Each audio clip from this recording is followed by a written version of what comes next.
Hey guys, Rudolph here. We're going to be talking about how to be a good parent. Certainly, everyone will try to put in more effort to be a good parent and try to protect and take good care of their kids. We have to understand that avoiding obvious dangers like abuse, neglect, or pampering is not enough to effectively parent. According to the U.S. Department of Science, there are 4 major responsibilities for parents. You have to prepare your kid intellectually, you have to maintain their health and safety, you have to instill social skills in them, and you have to promote their emotional well-being. Today, we will focus on how to prepare kids intellectually. To be able to do that, you need to promote learning at home. You need to communicate with your child. You need to stimulate your child's thirst for knowledge at school. So the question is, how can I promote learning at home? Well, this can be done by, number 1, reading to and with your child. This helps them develop communication skills, vocabulary, and grammar. It helps them learn a lot more about the world.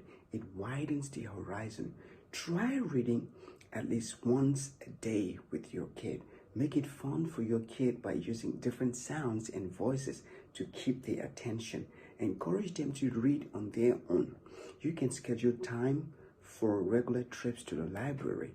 And number 2 is regulate your child's television watching.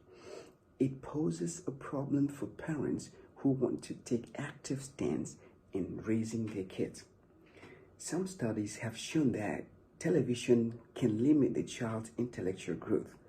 It also occupies time for stimulating activities. The U.S. Department of Health recommends no TV watching for children less than 2 years.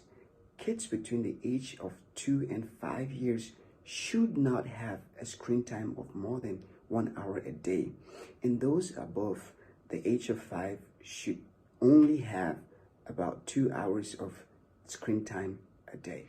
Make sure they watch what is appropriate for them. Treat television as a treat and not a right.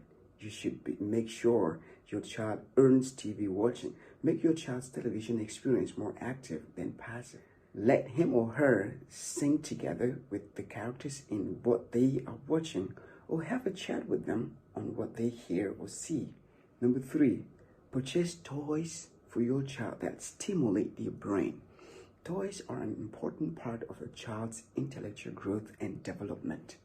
Put thought into toys you purchase for your child and make sure the toys are developmentally advantageous. Of course, kids are different and they interact with toys differently. So, use your best judgment. Go for toys and games like puzzles. They promote problem solving. Legos and Lincoln Logs. They allow your child to express creativity. Toys that allow your child to physically move and touch things are often better than video games. Video game time should be limited, and you should vet every video game to make sure it has educational and intellectual value before allowing your child to play it. Number 4, nurture your child's interests. This is an important element in raising an intelligent kid. Different children will demonstrate different natural inclinations and different interests. Nurture your kid and promote his or her uniqueness by positively reinforcing their interest. If your child shows an interest in history, take them to the historic site. If they demonstrate an interest in science, take them to the science museum. Buy books they are interested in. Enroll them in programs that cater to their interest. If your child is not enthusiastic about school, you can help them pursue the things they are interested in outside of school, so they can still develop a passion for learning and research. Number 5, expose your child to new things to challenge their interest. Introduce them to different ideas and cultures and the way of life. Consider introducing them to topics like cooking, childcare, nurturing, science, technology, engineering, and mathematics. They should be able to choose their careers, their hobbies, and their interests. Introduce your child to different ways of viewing the world in terms of gender, relations, and culture. Communicating with your child. You have to find out the best way to communicate with your child. This can be done by playing and interacting with your child as they play. Sit down and play with them or talk to them as they play. You will learn more about your child and their intelligence. You might be able to stir them towards playing styles and activities that are enriching, but let them express their own creativity. Do not take over their playtime. Also know that there is no right way to play. Talk to your child generally about their interests. This way you will learn about your child and you will be able to determine how they are progressing intellectually over time. Talk about anything, but encourage your child to choose the conversation. When your child asks you for something, try to turn it into a conversation rather than quickly answering them. Ask your child questions and see how they respond. Remember, there is no right answer. Your goal should be to engage your child. Listening is a very, very important aspect of talking. Make sure you listen to your child carefully and avoid lecturing them. Explain the world to your child. Use different opportunities to explain how the world works to your child. This is very critical for your child to understand the world. Between the age of 2 and 4, explain basic and simple things like love, compassion, and so on. Gradually introduce more complex topics like money as the child gets older.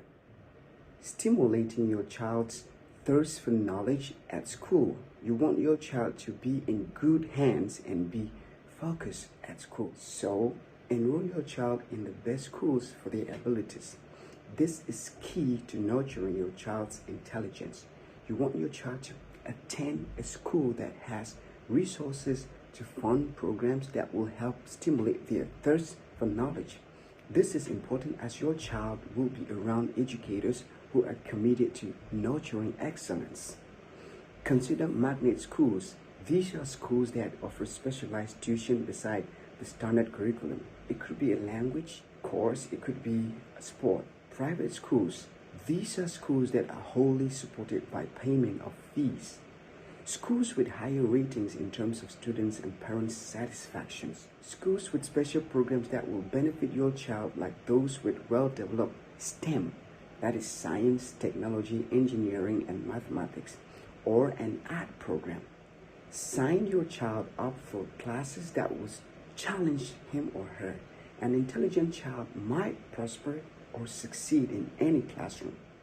Try to sign your child up for specific classes that will further challenge him or her, as this will help expand their horizon. Specific classes that might nurture your kids' success include non-conventional pre-kindergarten programs that promote creative growth, like drama, dance, craft, and music. Gifted programs in primary or secondary school. Advanced placement classes in high school. Your child can tackle university work while still in high school. Communicate with your child's teachers and school administrators. This will help ensure that your child is getting the attention they need and are being challenged to a level that will nurture their intelligence. Keep an open dialogue with your child's teachers and always be gracious and respectful. Talk to your child's teacher about higher level work that your child might be able to do in place of other work. Talk to your child's teachers about readings and activities your child can do outside of school. Find extracurricular activities that will stimulate your child's intelligence and thirst for knowledge outside of academics. Outside of academics, extracurricular activities are a great way to expand your child's horizon at school. Extracurricular activities will help your child develop into a better rounded person with a richer base of experiences to draw on. There are a number of activities you can consider. like athletics, like a debate club, a school newspaper, or you can try similar clubs. You can try a choir or a band. Help create a balance for your child's academic life and kids' life. This is because downtime and playtime are very important for all children and for creativity. Know that a child who is overcommitted might be overstressed and develop anxiety, might not be able to realize their potential in any one thing, might lose interest and have a resentment against an overbearing parent.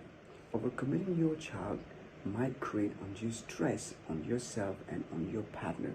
So, in everything you do, you have to be cautious and know the level at which your kid can go. You are encouraged to take it slowly with your kid.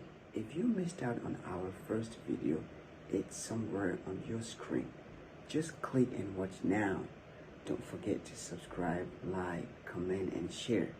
Until our next video, stay safe. Peace.